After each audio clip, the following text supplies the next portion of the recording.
First, I'm going to introduce APGM FWN. Our APGFWN was established in November 2015 with over 18 members from Asia Pacific and Middle Eastern countries. So we are a group of women guided by green principles, and our vision is to bring together all the women who are working for the betterment of our future planet and who each face united and unique difficulties in their own countries and cultures. So APGFWN was formed to encourage, develop, mentor, and inspire those women towards inclusive leadership and activism. So today's webinar series is part of the Gender Equity Project and began in 2018, featuring green women from around the globe who have brought a wealth of experience and knowledge to issues of great importance to address gender equity for women in today's world.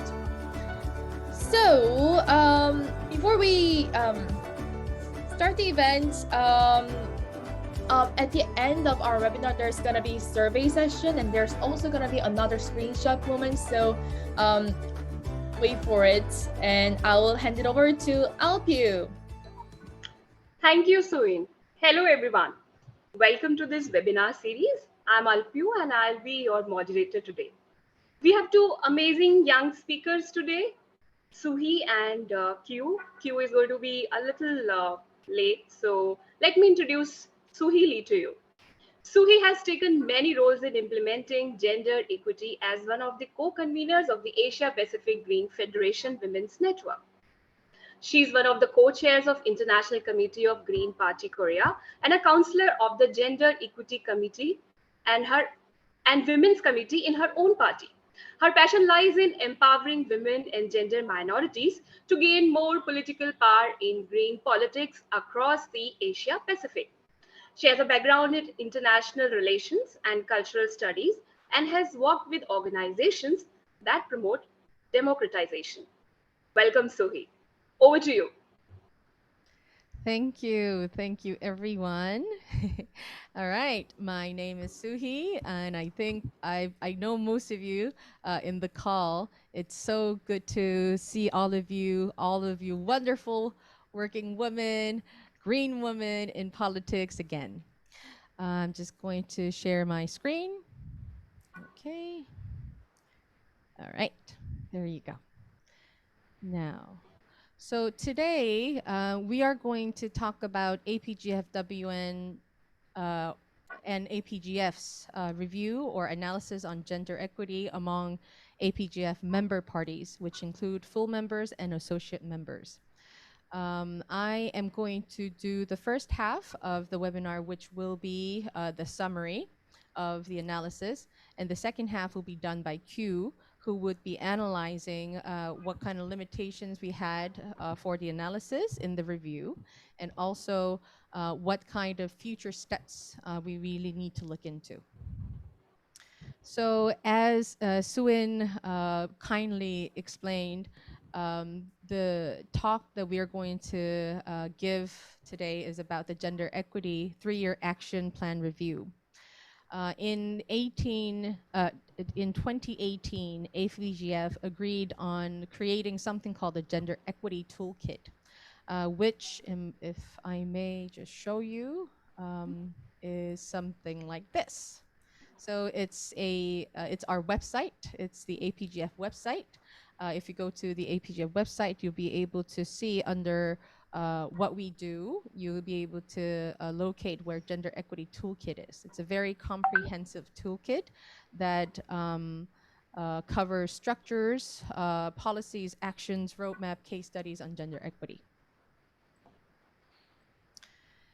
Now, the APGF agreement on Gender Equity Toolkit included identifying what kind of gender equity roadmap APGF member parties have to engage in, and the framework for gender equity, and framework for gender balance, that for women's leadership, and that for participation of women in politics. This, the webinar we are about to begin, is the first 3-year review of the APGF Gender Equity Roadmap, which covers the years of 2018 to 2021. The materials for the analysis that we used were first the APGF annual report each of the member parties submit to the APGF. And another is the APGF WN questionnaire that we drafted and sent out that covers the information, updated information, and has been sent between August and September of 2021. There is a bit of a limitation when it comes to gathering all the materials that we needed for the analysis. We first looked into the APGF annual report. Now these countries, okay, I'm just gonna, so these countries have submitted their annual reports, whereas some of the countries, because they were, some of them were new to the APGF, and some of them had their own internal schedules issues, so they didn't really send in their annual reports, but they managed to, and they kindly provided responses to our questionnaires. To begin, there are going to be, so I am going to just delve right into the summary of the analysis. There are going to be about 10 and a bit more of these summaries. Some of them will have these graphs, some of them will just have questions that we asked to the responding parties. The first is women as party members. Now, this is the key takeaway, the one in green highlight. When it comes to number of women as party members, there hasn't been a significant increase in female membership across Asia Pacific Green parties. 10 out of 19 parties responded that they have experienced an increase in female participation in membership. And 11 out of 19 of them said that, you know, they have about 30% of their membership to be women, or as those who identify as women. And 5 out of 19, which isn't a very impressive number, said that you know, they have more than half of their membership composed with women or those who identify as women. So in total, there has been less than 1% increase in the female membership in the APGF member parties and associate parties. Now, when we talk about 1%, less than 1%, it's not a very impressive number once more. However, another thing that we have to keep in mind is, as it is in most of the average statistics,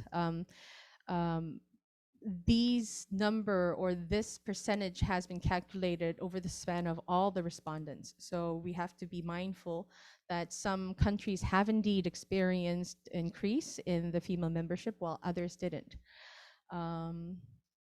And next is women in party positions. So this talks about how many women are holding party positions within Green Party. Now, the key takeaway here is that there has been an increase, but a big but. One, it's still well below 50%. So well below 50% of the women have or hold party positions within Green parties across Asia. And number two, very few are in top leadership. Now, so we can say that there is still that glass ceiling when it comes to Green women holding higher position or key positions within Green parties. 9 out of 16 parties have above 30% of their high-level party positions, such as co-leadership or positions in executive roles held by women. And when it comes to women's leadership within Green Party, when it comes to national Green Party leadership, 37%, provincial Green Party leadership, 42%, local Green Party leadership, 39%. So I would say that there is a development, as in, you know, more and more women are getting involved heavily in Green Party politics. However, it should be reminded that sometimes, even though there are many women in committees, many women who have higher positions in the parties, we have to be very cautious if the position is provided and held by women because it's empowering women, or because sometimes women are considered to be easier leader who can be easily swayed by some of the members of the committee. It's something that we really need to be mindful of when it comes to identifying women's empowerment within Green parties. Another summary that I'm going to provide is gender equity in party constitutions. Excuse me. So the questions that we asked were these: does your party have a gender equity policy, or do you use APGF Women and Gender Equity Framework Policy? 9 out of 19 of the parties have gender equity policy or adopted the APGF template policy on women and gender equity. Another question that we asked was, does your party have a statement in your party's founding or constitutional document? 10 out of 19 have gender equity statements in their constitutional documents. Another question that we asked was, if you do have a policy or a statement, if you do not have a policy or a statement, are you willing to develop one in the coming year? 7 parties responded that they do not have specific plans in implementing gender equity statement in their policies or in their constitution in the next coming year. This shows that while methods vary, there is an emphasis across Green parties in the Asia Pacific on improving gender equity and implementing and enshrining gender equity policies. However, we need to look into whether or not they are, or whether their commitment has been implemented, has been realized, and what kind of implementation they had regarding gender equity policy and including gender equity statements within the Constitution. Another is National Green Party Women's Network.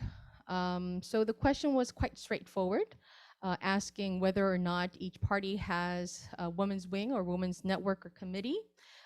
If they do, when did it start? How often do they meet? Do they have active members? If they do, how many? And also we tried to ask what kind of specific plans you have regarding the network. Now, it is very, I was very relieved and I became very optimistic with this particular question, because there has been development, very apparent development in creation of women's network across Asia. So 18 out of 19 parties have a women's network, with 1 party still currently pending on creating one. So meaning they are very much willing to create a women's network. And 15 out of 19 have functioning and active women's network. And all countries have plans to improve their women's network in the next 2 to 3 years. We have to keep in mind that oftentimes surveys, it's hard to receive submissions when it comes to, or responses on surveys. However, another thing that we have to keep in mind is, these are written promises or written words. We have to look into whether or not they have been implemented. Next one that I'm going to talk about is measuring women's involvement. Now, our question was talking about whether or not the party uses some kind of methods to increase women's involvement, such as, do they have targets? Do they have gender quotas? If they have other mechanisms, then we would want them to describe them for us. We also asked, will the party set gender equity quota or target from 2022 to 2025, which is the next 3 years after this analysis. Now, the future targets on gender equity are vaguely outlined, and therefore they really need to be specific. 17 out of 19 parties employ some sort of methods to increase women's involvement, as they say, according to their responses. 11 out of 19 of the parties have plans to set gender equity targets from 2022 to 2025. Once again, it was really hard for us to retrieve specific plans because many a times, many of the respondents simply said that they do have plans rather than to outline what kind of specific plans they have. Another very important one is women as candidates. We asked the responding parties to identify the number of women and men who stood as Green candidates for elections in the last 5 years. And we talked about how will the party organize to stand women candidates in future elections, and also asked in what year and for which type of election they plan to stand women candidates. The key takeaway here is that we need to recruit and train more women, and that demand and that need is very apparent. There is apparent lack of women standing for national, regional, and municipal elections. So, for instance, 5 out of 19 parties had women standing in the elections in 2018, whereas 6 out of 19 parties had stood women in 2019. 15 out of 19 parties plan to implement measures such as training to enhance female participation. 9 parties plan to have women standing for future elections. So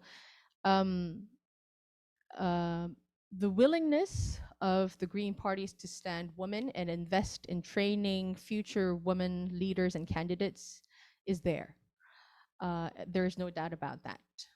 However, we have to keep in mind that due to many different circumstances, Green parties themselves have hard time standing candidates under the name of Green Party.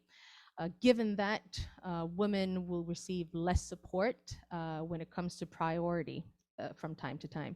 So although many parties do have some sort of willingness to train and focus on fostering more women leaders and candidates, it at times is hindered, or the effort is hindered due to different circumstances. Next is candidate selection process. Does a party select candidates? How does a party select candidates for election? If they do have a candidate selection process, then does your party give equal access to all women, regardless of class, age, locality, ethnicity, and etc.? What measures are undertaken to achieve this? And how many women are involved in the selection panel? We have to talk about the question first. This particular section where it talks about whether or not parties give equal access to all women regardless of class, age, locality, ethnicity. We also, although it's not specified here, we understand that this underscores that whether or not the party gives equal access to women regardless of the gender they identify as. So here we are only talking about women who identify as women. Yeah, we have to talk about that for one. And another is the talk of age. In certain regions, many Green parties stand young youth candidates.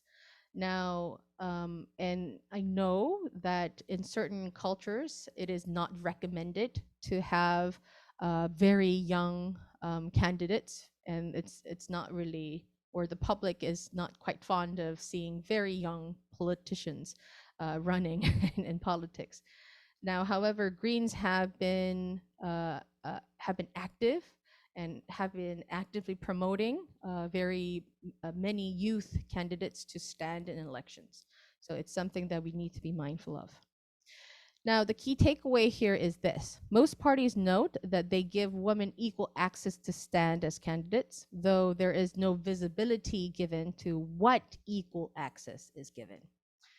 Now, it is true that all women can join the party. All women can stand if they wish, and all women can apply to any party process if they want to participate in politics. However, we have to keep in mind many a times that there are many people who are not aware of the details of how a candidate is selected, and therefore how to even begin to jump into politics. And there is a long process that's required for many parties to persuade a particular person to stand in politics. And if women are not encouraged, and if there is no prior process to, persuade and inform and also train women to run in politics, it is going to be a hard process for women to participate in politics voluntarily. So that's another thing that we have to keep in mind. 15 out of 19 parties give equal access to women. 11 out of 19 parties actively involve women in their selection panel. So I see that there is a growing trend that people are trying to include more women in all the process of the candidate selection process. However, we have to be mindful of the details of what kind of measures are taken to empower women to stand as candidates. Another is whether or not there's clear process and procedure on prevention of sexual harassment, or if there are policies regarding it. The graph, as you can see, shows that few parties have proper policies and procedures on sexual harassment prevention. And they definitely need to build institutional capacity within APGF parties. Or there is a need to build institutional capacity within APGF parties. Sexual harassment related policies and procedures. 7 parties who responded out of 19 said they do have it, whereas 12 said they do not have it yet. Whether when asked, they have experienced complaints of sexual harassment or bullying of women members, 6 out of 15 parties responded that they do have experiences. And when it comes to a complaint and investigation system, and we asked whether they do have in writing a complaint and investigation system in case of sexual harassment, 6 out of 15 parties responded they do. And when asked, would you like the APGF assistance in writing internal procedures if you don't? 12 parties responded they do. So it shows that the 12 parties who currently do not have these policies and procedures enshrined would like APGF assistance in writing the internal procedures. One thing that we have to be mindful of is this particular area. While we trust that most of the parties have responded accurately and honestly, I have to admit that it will be hard for parties to say that they have received complaints of sexual harassment or bullying of women publicly because of many different reasons, many different political reasons as well. As you know, many Green parties become targets during elections because we're a small party, we're a new party. And if we publicly and openly talk about these cases, sometimes it does not really help the Green Party's growth. And there's that complexity. So we understand that. However, we trust that each of the Green Party's member parties of the APGF have responded honestly to this question. So according to that, we have drafted this particular analysis. Now, we also asked if the parties have plans for providing training for women, or if they have had training for women. The gist or the takeaway from that is that there needs to be greater effort on providing training for women. 11 out of 19 parties conducted training in the last 3 years. However, with COVID, face-to-face training has become very difficult in many parties, as you can see from the statistics here.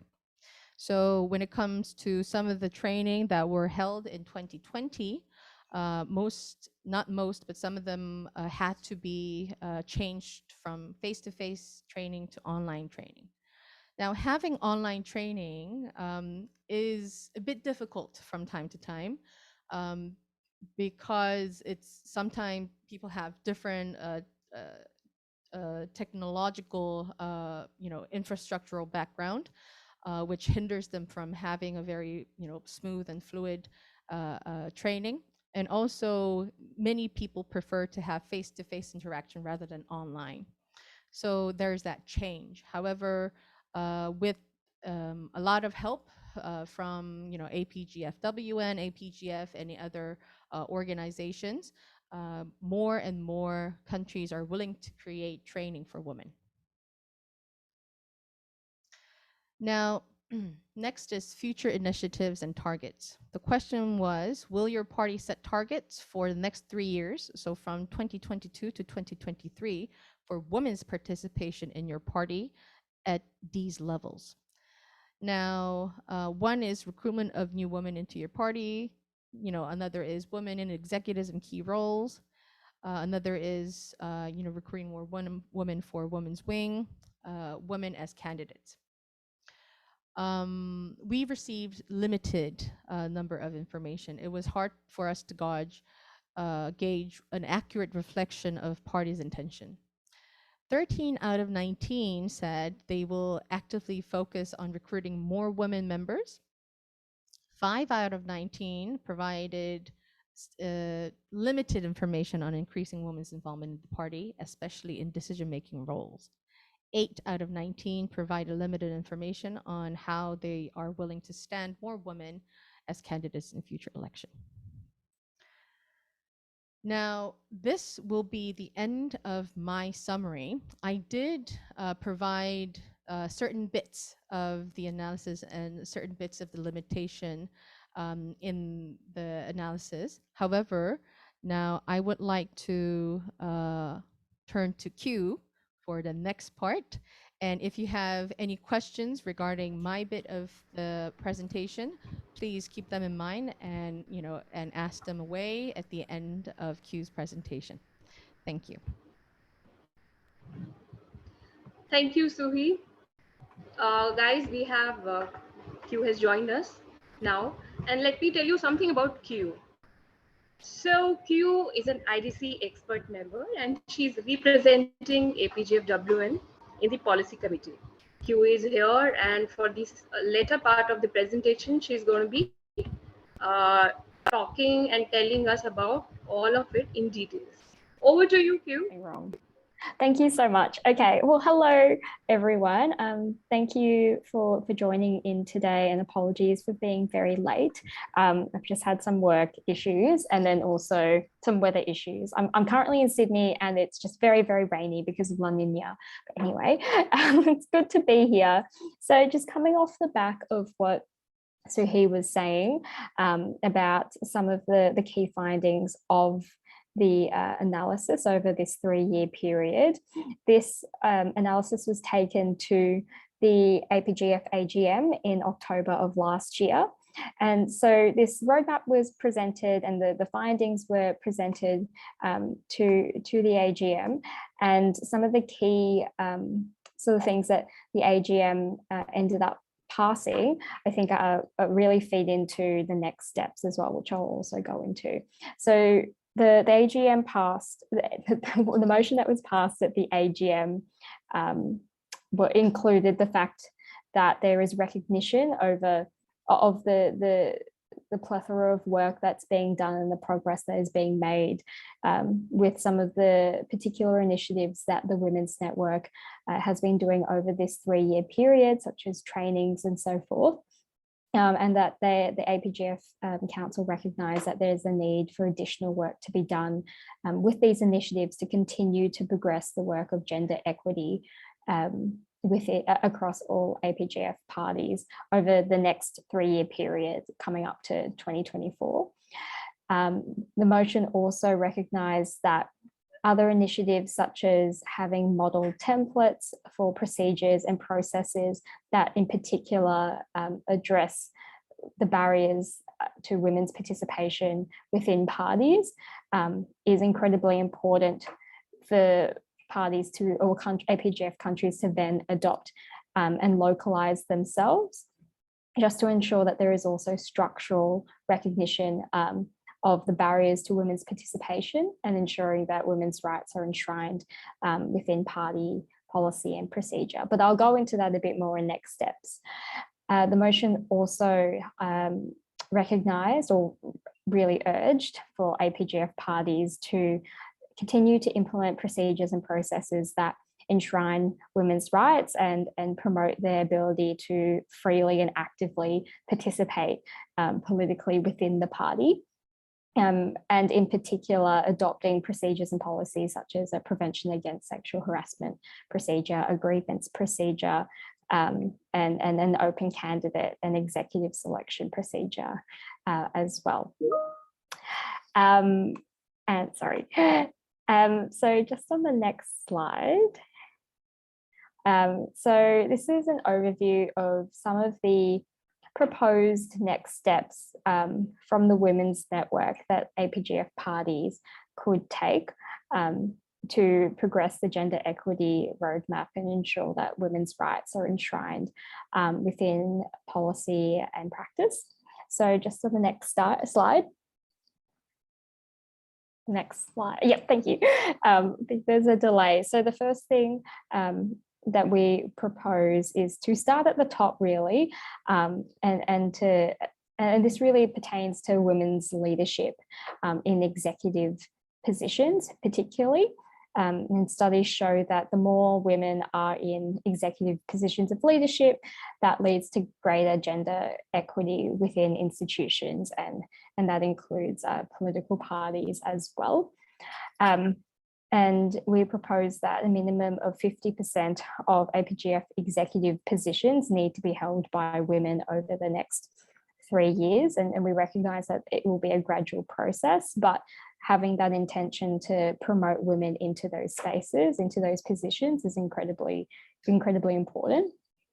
And we also recognise that with the promotion of women into more senior executive positions of leadership, there needs to be a capacity building element to that, so ensuring that mentoring and support is provided to women who assume those senior positions of leadership.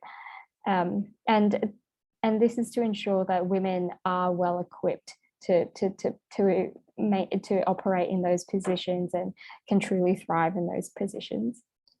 And then the Women's Network also encourages APGF parties to consider the co-convener leadership model, which has already been adopted by several APGF parties, such as Aotearoa New Zealand, Australia, South Korea, Japan, PHI Indonesia, and then soon the Indian Greens Party.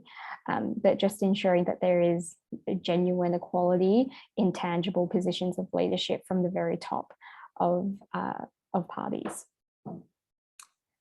And then another next step to progress the gender equity roadmap is to stand women as candidates.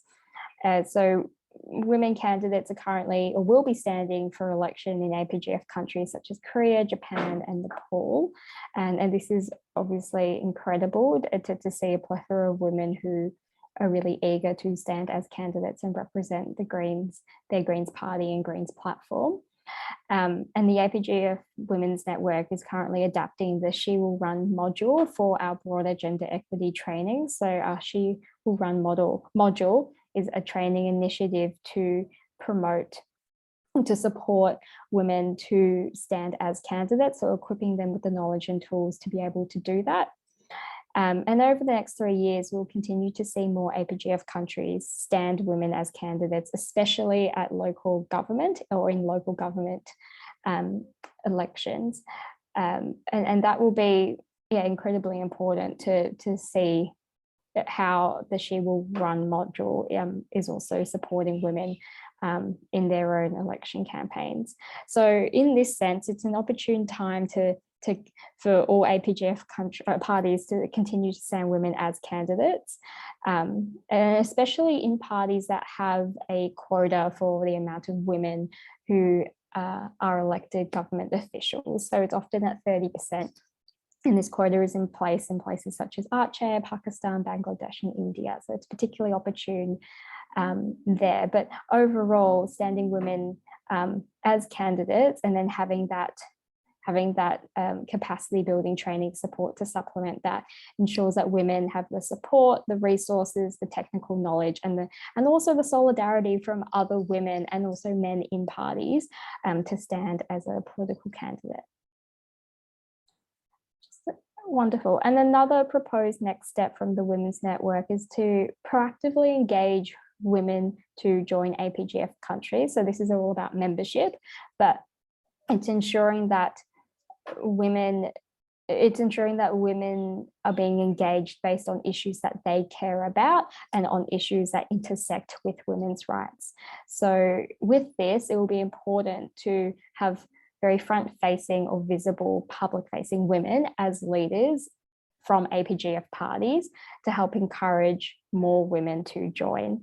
And then also having an election platform or a party platform that does explicitly address women's rights and that appeals to women and what they care about. For example, climate change and how climate change will disproportionately affect women more than men.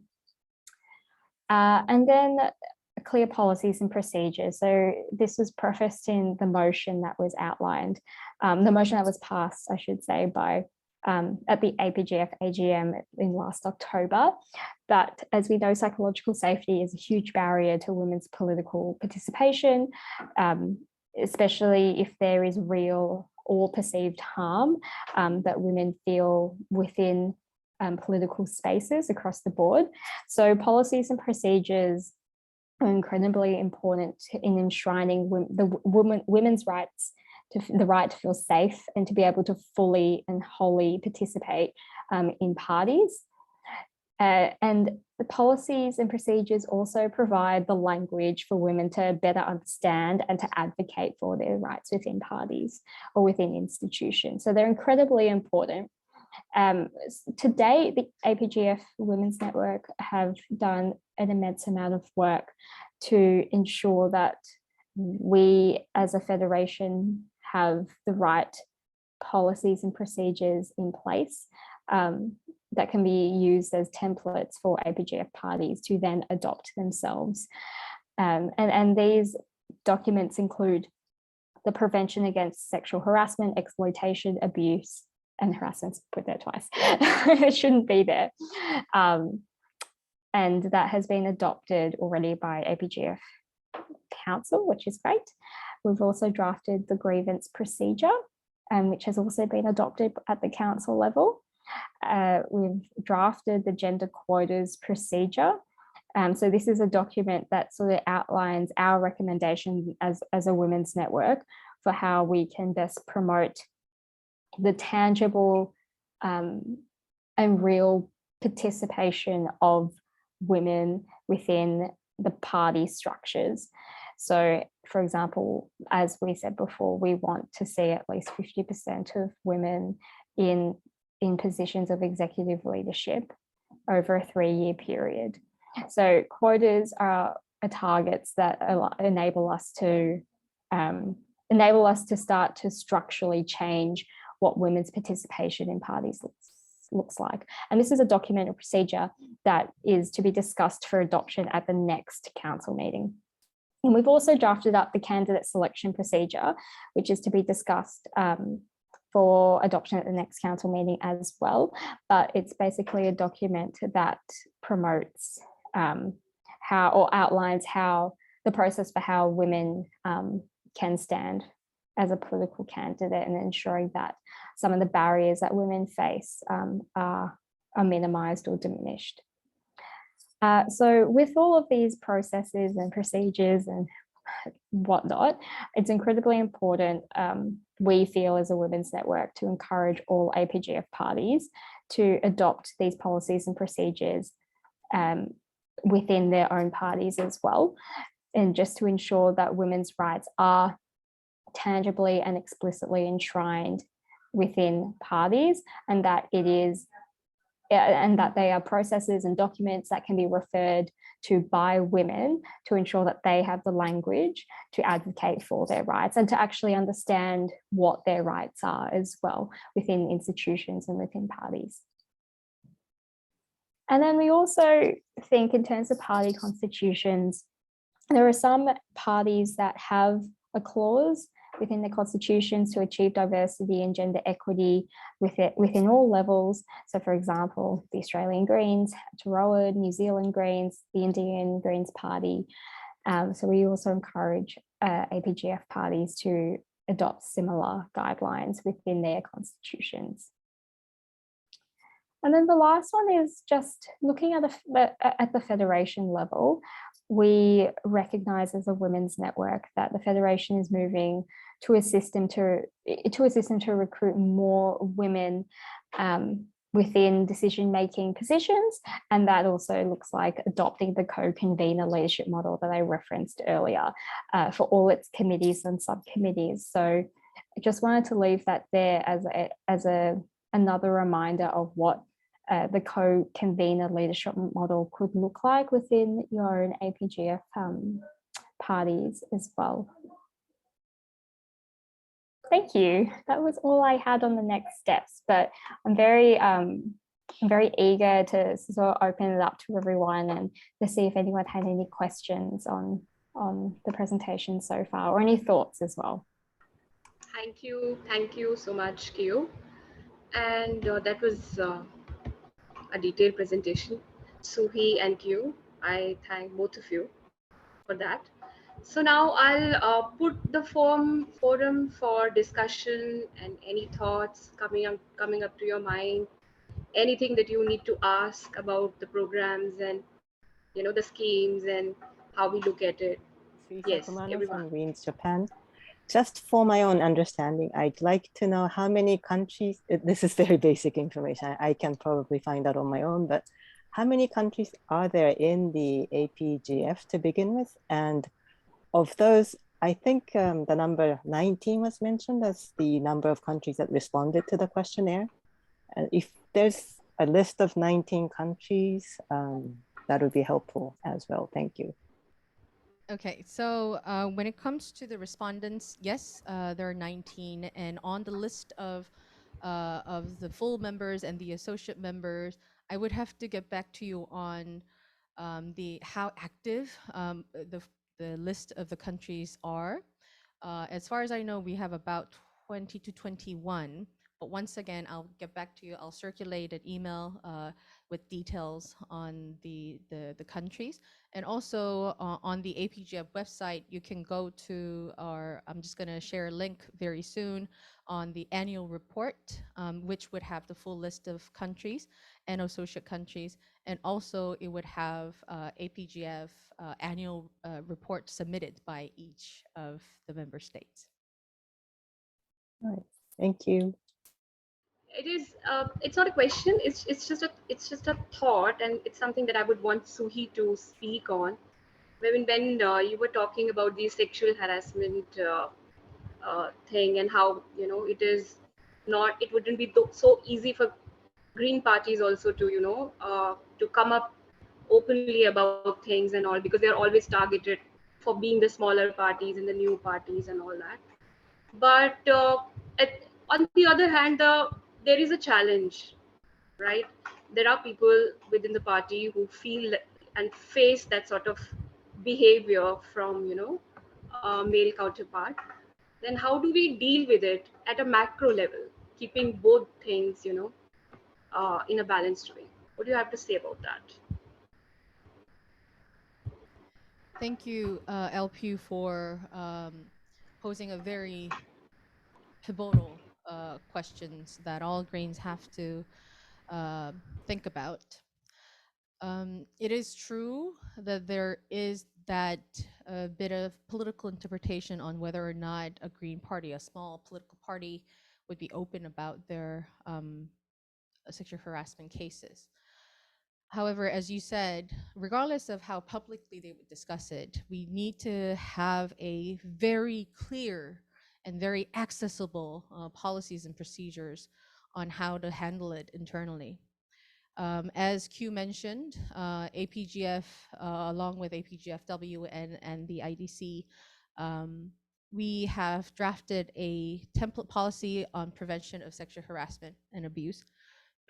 So if parties would like to begin a discussion on how to create a policy or procedure of their own, then it's a template policy that they could go to.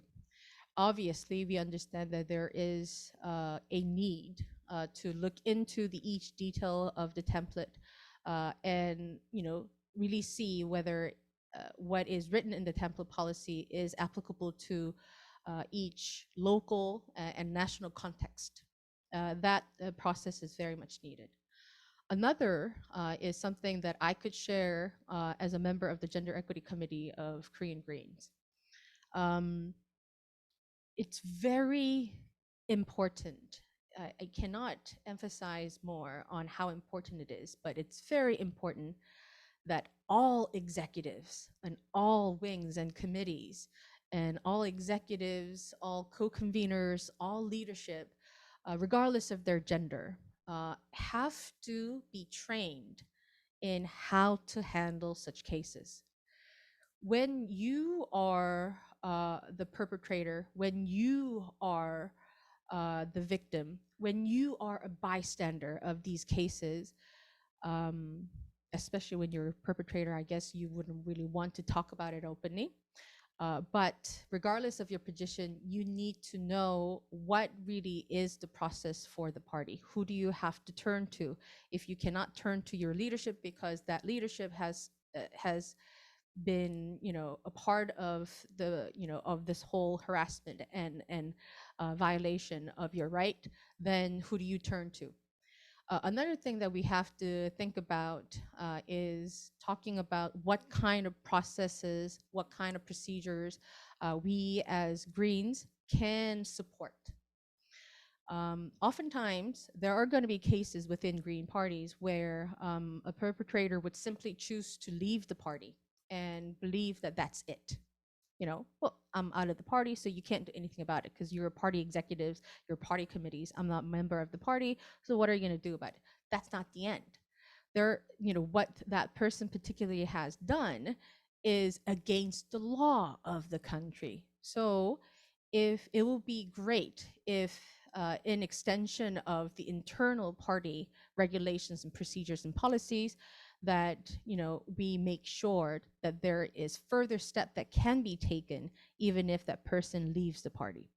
So first is to create the policies and procedures, with assistance of any organization as you may find to be in need of, including APGF. And second is to discuss it within the context of your national local context so that it will be adaptable. And 3, make it openly accessible and talk about it. 4, have all the leadership executives be trained.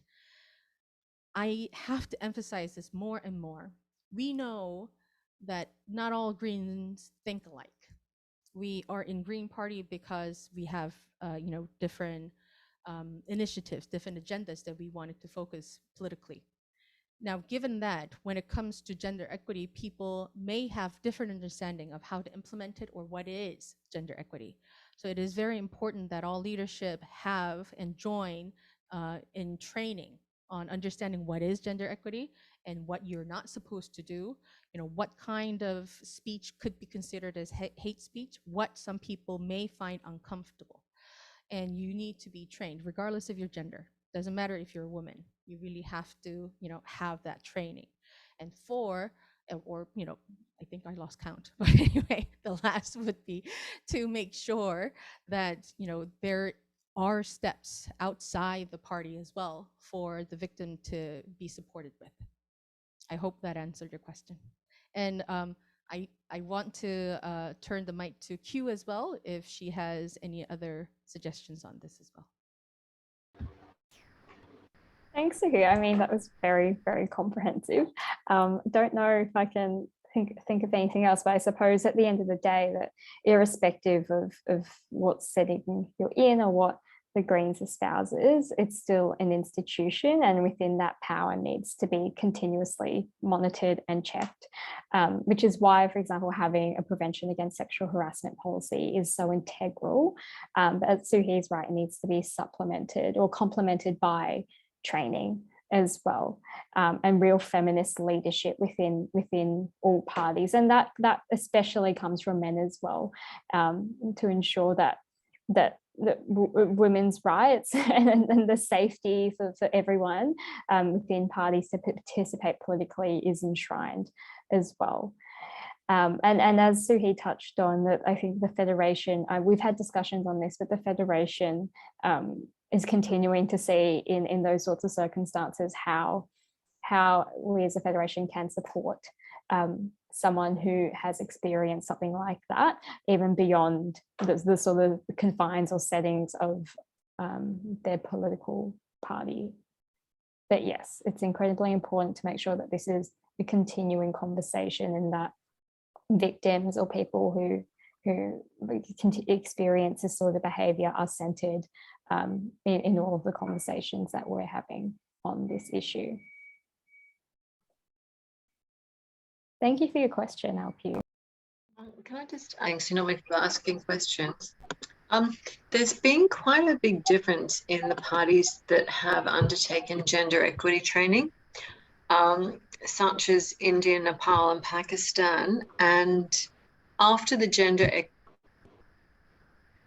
equity, it's a combination. The women feel more confident and have more structure and feel more equipped.